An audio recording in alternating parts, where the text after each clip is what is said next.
Kayupits. Isang malinamnam at sulit na pares na naman nga ang ating dinayo sa Camp Bagong Diwa Taguig na pinupuntahan dahil sa kanila naglalaki ang maro, masarap na sabaw at naglalambutang karne. O paano, samahan nyo na ako.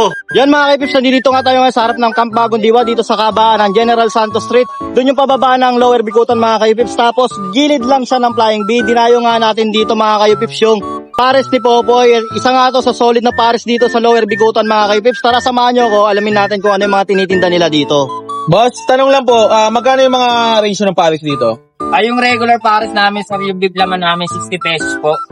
60? 60 pesos po. With rice na po lahat yun. Tapos yung isaw po, 65. Tuwalya, 60. Balat, 60. Tapos yung bagnet po namin, 95 pesos. Yung tumbong po, 75 po.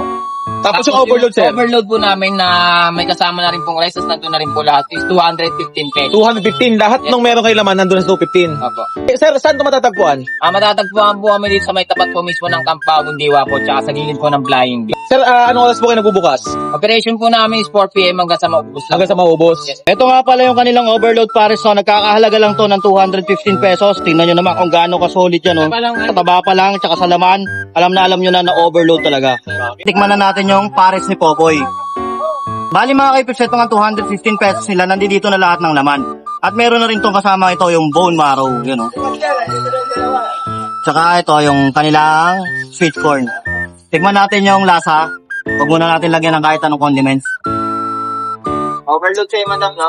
Yung pares nila dito mga kaipips, medyo matamis siya pero hindi siya nakakaumay. Nakaiba yung lasa niya, tamang-tama lang, hindi mo rin malalasahan yung star anise niya masyado.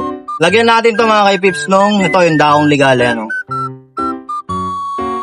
Tapos ito yung kanilang fried garlic mga kaipips. Iba yung fried garlic nila dito, hindi yung binibili, talagang gawa to yung tinosted talaga na bawang. Wala din. Ano lang ito? Lado lang talaga yan, sir. Matik lang talaga. Tapos ito yung kanilang chili sauce. Pwede. Ano mga kaipips, tikman na natin to. Yun oh, tingnan mo yung laman oh. Sarap, may tuwalya pa.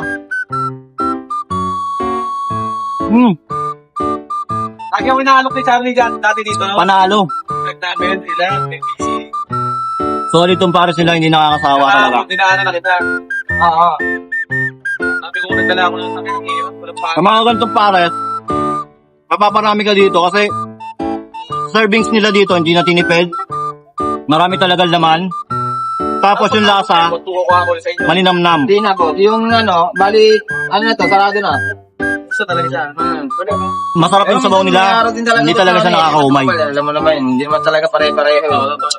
Pero syempre, ito, isa to sa pinunta natin dito.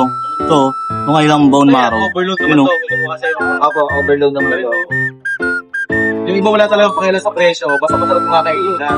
ganun. Opo, iba naman kasi sa, naman tayo, pag nasa social media na yung mga, Ayun, kung ano yung mga, mga kaipips, oh. natin dyan eh.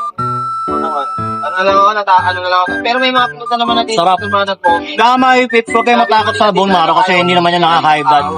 Good cholesterol yan. Sarap.